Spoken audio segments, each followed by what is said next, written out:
ရိသတ်များအားလုံးပဲမင်္ဂလာပါရှင်ဒီကနေ့မှာတော့ရှေးဟောင်းအမွေအနှစ်တစ်ခုဖြစ်တဲ့ပကံမြို့အကြောင်းကိုအကျဉ်းချုပ်အဖြစ်တင်ဆက်ပေးပါရစေရှင်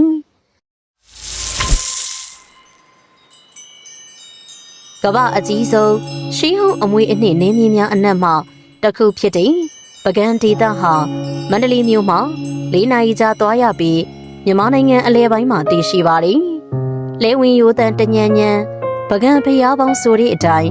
ဖျားစီရီကြီးငယ်ပေါင်း2200ကျော်ရှိပြီးအံ့အားသင့်ဖွယ်ရာဘီသူကလက်ရာများနိုင်ငံစီပကြီးများကိုလေ့လာနိုင်ပါသည်ပကံခေါ်တံပဒီပဟာမြန်မာနိုင်ငံရဲ့ပထမဆုံးဧကရာနိုင်ငံတည်ထောင်ရာမြို့တော်အဖြစ်တမိုင်းအရာသိရပါသည်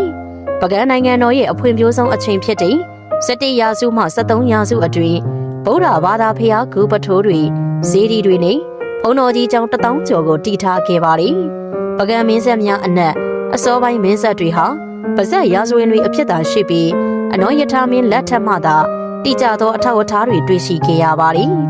အနောယထာမင်းမတိုင်မီကပင်ပကံမှာသာသနာရေးအဆောက်အအုံတွေတည်ထားကိုးကွယ်ကြတဲ့အထောက်အထားတွေရှိခဲ့ပါသည်အနောယထာမင်းကြီးလက်ထက်မှာမင်းကြီးဟာရှင်အရဟံနဲ့တွေ့ဆုံပြီးစစ်မှန်တဲ့တရားတော်ကိုနာကြားပြီးနောက်လွဲမားတဲ့အရေးကြီးကိုးကွယ်မှုတွေကိုရပ်တန့်စေလိုခဲ့ပါသည်ဗုဒ္ဓဘာသာထွန်းကားပြန့်ပွားစေလိုတဲ့ရည်ရွယ်ချက်ကြောင့်ပိဋကအစစ်အမှန်ကိုရှောက်ဖွေခဲ့ပါသည်ဒါကြောင့်တထုံမှာပိဋကသုံးပုံကိုတောင်းခံပြီးတထုံမင်းကလက်မခံတော့သူရဲကောင်း၄ဦးနဲ့တထုံကိုသိမ်းပိုက်အောင်မြင်ခဲ့ပြီးပိဋကသုံးပုံကိုပကံကိုပင့်ဆောင်ပူဇော်နိုင်ခဲ့ပါသည်အဲ့ဒီအချိန်ကစပြီးပကံမှာဗုဒ္ဓဘာသာကိုဘယင်ကစလို့မူကြီးမတ်ရသေနာပတိအရာရှိအရာခံတွေနဲ့ပြည်သူအများစုကလက်ခံကျင့်သုံးလာကြပြီးဖျားပထိုးတွေတိဆောက်ရမှာတက်တက်ကြွကြွပါဝင်လာကြပါသည်ဒါကြောင့်ဖျားတီးတဲ့နေမီဟာနန်းတော်ကစပြီးမြို့တော်တုံးအင်မတန်အလန်းဝေးတဲ့အရက်ဒေသတွေအထိပြန့်နှံ့သွားပါသည်ပိဋကတ်သုံးပုံကိုမြမပြန်ဆိုစရာမလိုမြမစလုံးအသုံးပြုမှုကလည်းပြန့်နှံ့သွားပါသည်ဖျားတီးသူတွေကနောင်လာနောင်သားတွေတီးအောင်ကြောက်စာရီမှာသူတို့ရဲ့ကုသိုလ်ကောင်းမှုတွေကိုရေးထိုးတဲ့ဒလိထွန်းကားလာခဲ့ပါသည်တိဆောက်သူရဲ့အမည်နဲ့လူမှုအဆင့်အတန်းဝတ္တကမြေရဲ့အသေးစိတ်အချက်အလက်လူရန်နှင့်ပစ္စည်းအစင်လူရန်ရသောရည်ရွယ်ချက်နဲ့အလူကိုဖျက်ဆီးသူတွေအတွက်ကျိန်စာတွေကိုပါလူရန်နဲ့ဖျားမှရေးထိုးကြပါသည်ထင်ရှားတဲ့ဖျားပထိုးများကတော့အနောယထာမင်းကြီးတည်ခဲ့တဲ့ရွှေစည်းကုံစီတီရွှေစံတော်စီတီလောကနန္ဒာဖျားကျန်စီမင်းကြီးတည်ခဲ့တဲ့အာနန္ဒာဖျားအလိုတော်ပြေဖျားမြစီတီရာဇကုမာမင်းသားတည်ခဲ့တဲ့ဂိုးပြောက်ကြီးဖျားအလောင်းစီသူမင်းကြီးတည်ခဲ့တဲ့တပ်ပေညုဖျားလောကထိပ်ပံဖျားနရသူမင်းတည်ခဲ့တဲ့ဓမယန်ကြီးဖျားနေရပတိစီသူမင်းကြီးတည်ခဲ့တဲ့ထီလိုမင်းလိုဖျားစူလာမဏိဖျား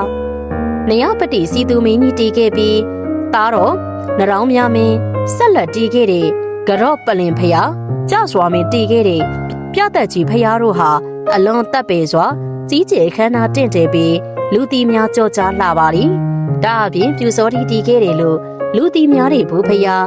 အပေယတနာဖျားအစရှိတဲ့ဖျားစီရီပထိုးများစွာကိုဖူးမြော်ကြည်ညိုနိုင်ပါသည်ဖျားစီရီများအနက်အနုအာနန္ဒာဒုဓမယံဉာဏ်တပ်ပေညုတကုရွှေစည်းကုံဆိုပြီးအနုလက်ရအလှဆုံးကအာနန္ဒာဖျားဒုရေအကြီးမဆုံးမှာဓမယံကြီးဖျားဉာဏ်တော်အမြင့်ဆုံးဟာတပ်ပေညုဖျားတကုအကြီးဆုံးမှာရွှေစည်းကုံစီတီလို့လည်းထင်ရှားပြီးမှတ်သားလေးလာကြပါသည်အနောယထာမင်းကြီးရွှေတော်လေးစုထာပနာထားရာရွှေစည်းကုံလောကနန္ဒာတူရင်တောင်ဖျားနဲ့တန့်ကြီးတောင်ဖျားတို့ကိုနေမောမတည့်မီအတိတ်ထံဖူးမြော်ဆူတောင်းမှာကဆူတောင်းပြည့်တယ်လို့လေလူတီများကြောကြားလာပါသည်ကမ္ဘာအမွေအနှစ်စရင်ဝင်ရာဇကုမာမင်းသားရေးထိုးခဲ့တဲ့မြစီရီကြောက်စာပါအဝင်အခြားကြောက်စာတွေကိုလေစိတ်ဝင်စားဖွယ်လေ့လာတွေ့ရှိနိုင်ပါသည်ခေတ်ဆက်စနစ်တကျထိမ့်သိမ်းထားနိုင်မှုနေပါခဲ့တာတောင်ယနေ့အထိတိုင်ဖျောင်းပထိုးထောင်ကျော်တည်ရှိနေတဲ့ရှေးပြည်သူကလက်ရခိုင်ခန့်မှုကလည်းကမ္ဘာလေခရီးသွားတွေကိုဆွဲဆောင်နေပါသည်မြန်မာမှန်ရင်ပကံရောက်ဖူးရမယ်ဆိုတဲ့အဆိုနဲ့အညီထေရဝါဒဗုဒ္ဓသာသနာစတင်ထွန်းကားပြန့်ပွားရာပကံမျိုးဟောင်းအကြောင်းကိုလေ့လာနိုင်ဖို့အတွက်တင်ဆက်ပေးလိုက်ရပါတယ်ရှင်ကျေးဇူးတင်ပါတယ်ရှင်